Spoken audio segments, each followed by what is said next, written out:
अगला अध्याय। प्रथम गणों सहित वीरभद्र तथा महाकाली का दक्ष यज्ञ विध्वंस के लिए प्रस्थान। दक्ष तथा देवताओं को अपशकुन एवं उत्पात सूचक लक्षणों का दर्शन और भय होना। ब्रह्मा जी कहते हैं, नारद, महेश्वर के इन वचनों को आदर पूर्वक सुनकर वीरभद्र बहुत संतुष्ट हुए। उन्होंने महेश्वर को प्रणाम किया। तत्पश्चात उन देवादिदेव शूली की उपयुक्त आज्ञा को सिरोधार्य करके वीरभद्र वहां से शीघ्र ही दक्ष के यज्ञ मंडप की ओर चले। भगवान शिव ने केवल शोभा के लिए उनके साथ करोड़ों महावीर गणों को भेज दिया, जो प्रलय अग्नि के समान तेजस्वी थे। वे कौतूहलकारी प्रबल वीर प्रथम गण वीरभद्र के आगे और पीछे चल रहे थे। काल के भी काल भगवान रुद्र के वीरभद्र सहित जो लाखों पार्षद गण थे, उन सबका स्वरूप रुद्र के समान ही था। उन गणों के साथ महात्मा वीरभद्र भगवान शिव के समान ही वेशभूषा धारण किए रथ पर बैठकर यात्रा कर रहे थे। उनकी 1,000 भुजाएं थीं। शरीर में नागराज लिपटे हुए थे। वीरभद्र बड़े प्रबल और भयंकर दिखाई देते थे। उनका रथ बहुत ही विशाल था। उसमें 10,000 सिंह जोते जाते थे, जो प्रयत्न पूर्वक उस रथ को खींचते थे। उसी प्रकार बहुत से प्रबल सिंह, शार्दूल, मगर, मत्स्य और सहस्रों हाथी उस रथ के पार्श्वभाग की रक्षा करते थे। काली, कात्यायनी, ईशानी, चामुंडा, मुंडवर्दिनी, भद्रकाली, भद्रा, त्वरिता और वैष्णवी इन नव दुर्गाओं के साथ तथा समस्त भूत गणों के साथ महाकाली दक्ष का विनाश करने के लिए चली।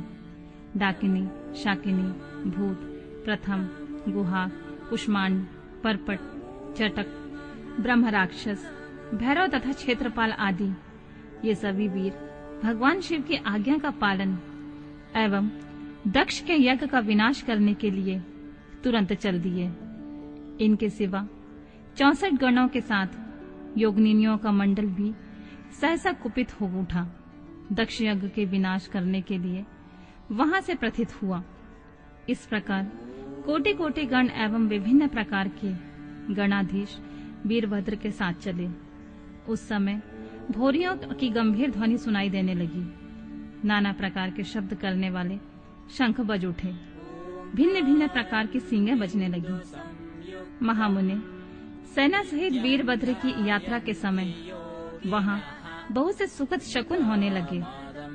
इस प्रकार जब प्रथम गणों सहित वीरभद्र वहां प्रस्थान हुए, तब उधर दक्ष तथा देवताओं को बहुत से अशुभ लक्षण दिखाई देने लगे। देवर्षि यज्ञ विध्वंस की सूचना देने वाले त्रिविध उत्पात प्रकट करने लगे। दक्ष की बाईं आंख, बाईं भुजा और बाईं जंघ अकड़ने लगी। तात वाम अंगों का फड़कना सर्वथा अनुसूचक दायक था और नाना प्रकार के कष्ट मिलने की सूचना दे रहा था। उस समय दक्ष की यज्ञशाला की धरती डोलने लगी। दक्ष को दोपहर के समय दिन में भी अद्भुत तारे दिखने लगे। दिशाएं मलिन हो गईं। सूर्यमंडल चितकबरा दिखाई देने लगा।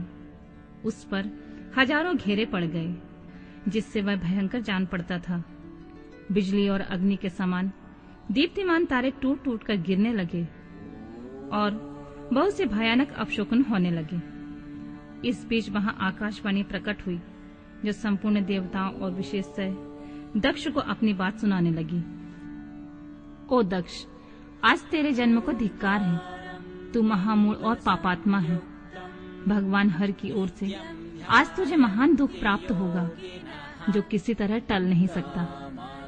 अब यहाँ तेरा हाहाकार भी सुनाई नहीं देगा।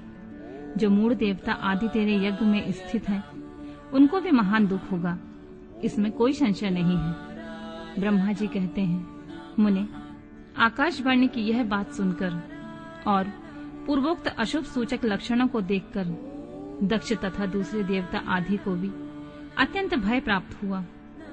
उस समय दक्ष मन ही मन अत्यंत व्याकुल होकर कांपने लगे और अपने प्रभु लक्ष्मीपति भगवान विष्णु की शरण में गए। वे भय से अधीर हो बेसुध हो रहे थे। उन्होंने स्वप्न वत्सल देवादिदेव भगवान विष्णु को प्रणाम किया और उनकी स्तुति करके कहा,